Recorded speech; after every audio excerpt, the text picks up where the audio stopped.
সরকার ব্যর্থ হলে কারা লাভবান হবে? এই মুহূর্তে বিএনপি যদি ব্যর্থ হয়, বিএনপির সরকার যদি ভেঙে পড়ে, তার লাভবান হবে কারা?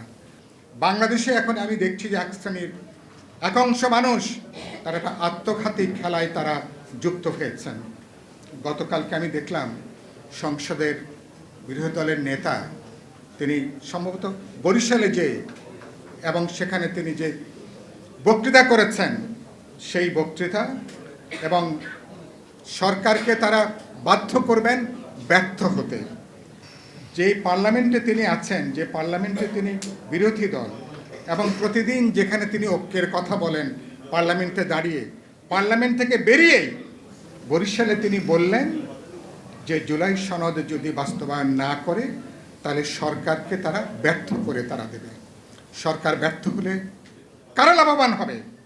এই মুহূর্তে বিএনপি যদি ব্যর্থ হয়, বিএনপির সরকার যদি ভেঙে পড়ে, তাহলে লাভবান হবে কারা?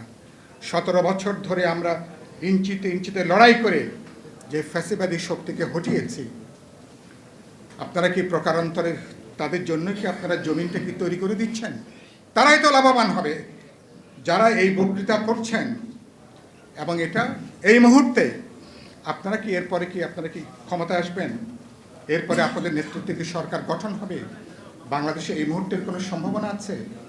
কোনো সম্ভাবনা নেই। তাহলে এই বক্তৃতা কেন, এই বক্তব্য কেন?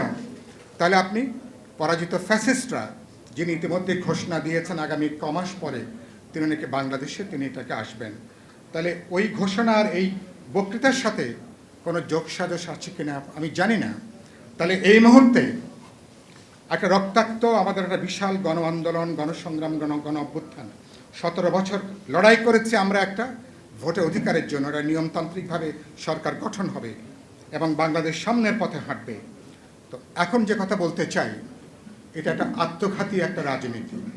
এই রাজনীতি দেশের মধ্যে সামাজিক নৈরাজ্য, রাজনৈতিক নৈরাজ্যের জন্ম দিতে পারে।